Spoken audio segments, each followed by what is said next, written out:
What's going on, everybody? Lauren over here at Planet Podcast. We're going to do a market recap. Now, I decided to start doing my live trading every morning and the options trading, and we're going to start a challenge here, and it's going to be an all or nothing kind of challenge. We're going to open up a separate TD Ameritrade account to do this. We're going to put $100 in it. We're going to do $100 to $100,000. That's the challenge. Now, whether we get there or not, we'll see, but we're damn sure going to try. The cost of entry is, of course, $100.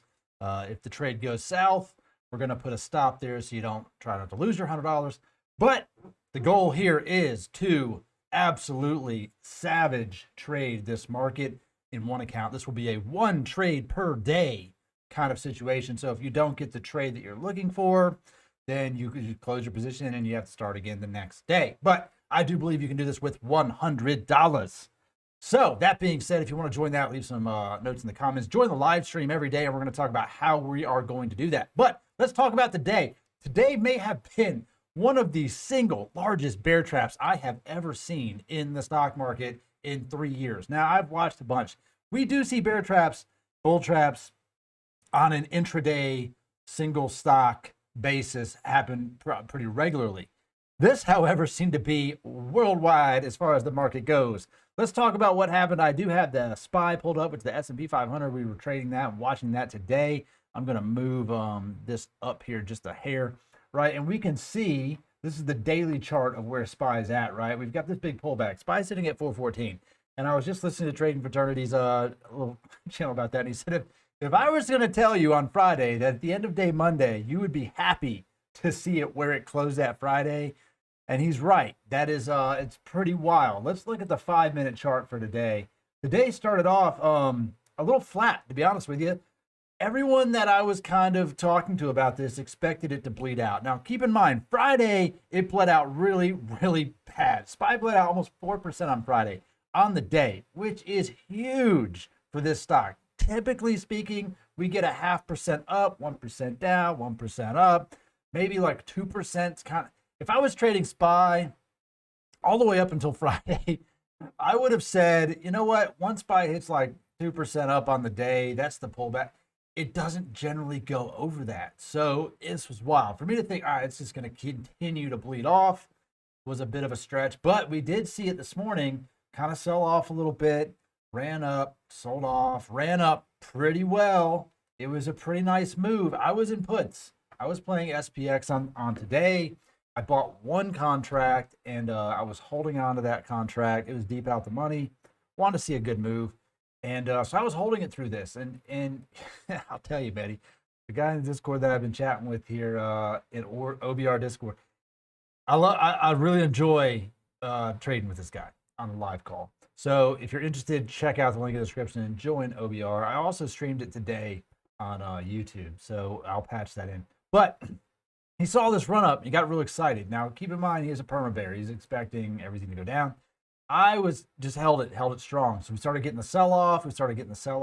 And what else we were watching here was we were watching. I was watching SPX, but I'm going to pull up the SPY channel. Now, you know what? I'm going to pull up SPX on Thinkorswim so I can show you what I was looking at using these indicators of this EMA cloud and why I remained bearish on the day. And I kept saying bull traps all day long, like, this seems like another bull trap. There's Thinkorswim, right? This is the SPX chart, and we compare them. They trade almost identical to SPY, except the move is a little bit different, more expensive, rather. But you see here where we were trading pretty much below this EMA cloud all day long as it ran down. Now, I did close all my positions by the time this thing broke out. Ironically enough, I closed them, had nothing to do with where it was sitting. More or less, I was leaving the house, and I did not want to get absolutely reamed, as it always happens to me. So what happened here? SPY went down. It broke below 406, which was crazy low, right? Everyone got excited. Man, we might see 400.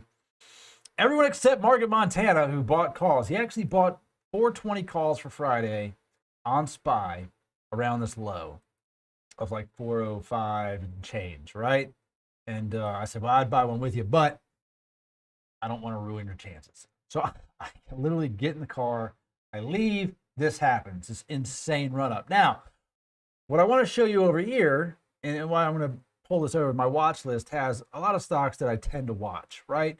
And we can see the spark lines next to them. Now, I'm going to say this is the biggest bear trap I've seen in a long time, because you are extremely bearish. There's no reason for this to do what it did, market-wise, economically, any of that shit. Let's just have a look at what the other stocks on the watch list did, right? What is going on over there? Look at that. Across the board, everything. Apple, freaking Walgreens, SPX, Foot Locker, QQQ, Disney, Google, SoFi. Literally every freaking stock rocket ships the last 30 minutes of the day, trapping bears. If you were in puts, you got absolutely wrecked if you were still trying to hold on to something end of day or scalp something. If you were a bull, this is like, it's like you just put all this fresh meat out. All these bears came out to the pasture and you didn't pay any attention. You're just in there feasting all day on these freaking plays on the indices. Just burn, everyone down, down, down. And then out of nowhere, you look up and the entire field is surrounded by bulls and you get absolutely wrecked by some bulls. That's what happened. Keep in mind, the SPY only closed at 0.6% up on the day. Not huge, a little bit up over open at 412, $2.50 or so over open. So it wasn't like a massive move across the board. However, it did run from 405.02 to 415.01, $10 in a matter of 35, 40 minutes, which is insane. So where does this leave us going into tomorrow? I have no idea. This market is so unpredictable. If you swing anything in this market, it is a full-on crapshoot because you're trying to do technical analysis. We're still in a downtrend on a 4-hour chart. We're still in a downtrend on the daily chart, right? In order to break this downtrend, we're going to have to see movement really above this like 450 zone to really get up there. Intraday trading is going to be a scalper's market, hands down. Now, we do have days, and I say that we do have days where it does seem to consistently run down or it does consistently run up. But intraday, those big moves are going to murk some really 0-day or 1-day out contracts. So if you want to protect your trade and your trading options, my best advice to you is get in, get your money, and get out. Don't get murked, right? And if you want to learn more about day trading, join the Discord. I'll subscribe to the channel. We'll talk about it. I'm going to put out more about that because in my trading experience, I have blown small accounts like you couldn't believe because I will let a $200 trade go to zero. And you'll learn something by watching it happen or while it's in it. And by all means, you shouldn't. I'm not recommending that you do that. I'm just saying that I have done it. So I do understand what that feels like, what it looks like, and why you shouldn't do it.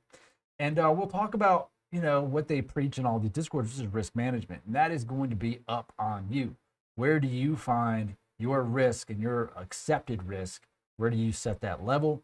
How do you trade that? What stocks should you trade to get good moves? If you want to play high risk, high reward, low risk, low reward, low risk, high reward, long term, short term. We'll break that down in some other videos and we'll talk about it. But I'm going to mainly focus going forward on SPX. I'm going to focus on SPY and QQQ and maybe TQQQ as well, the leverage version of it. And we're going to watch how the other markets play that. And then on Fridays, maybe we'll do some of the bigger ones like Amazon or Tesla or Shopify. But keep in mind, anything played on a Friday like that, just whatever you put into that contract, expect it to just be gone, right? Because it can be gone like that, right? They call it Lotto Fridays. And let me tell you, it could easily be Thanos Fridays, where they could snap half of it away. So, going into tomorrow, bro, anyone's guess at this point. We could see 420 on SPY. We could see it pump up, and we could see it smash absolutely back down and break that low 405 that we saw today. Either way, I will be trading it live at 9:30 in the morning right here on Planet Podcast. If you would like to sign up for trading, there are links down in the description. I will emphasize this as someone who has traded on WEBULL, TD Ameritrade, and Robinhood, and Cash App for you Cash App folks. If you're trading on Cash App, this channel really is not for you. I will be 1,000% honest, it's not for you. But of all of them, I would recommend going ahead and getting yourself a cash account on Webull or TD Ameritrade or E-Trade. Get off the margin. Don't lock yourself into day trade restrictions. Don't lock yourself into having to swing positions. Don't lock yourself into things that you cannot get out of, because that will not only change your psychology of how you make your trades, but it's also going to absolutely ruin you in the long run. So that in mind, I will see you guys hopefully tomorrow at 9:30. Till then, later.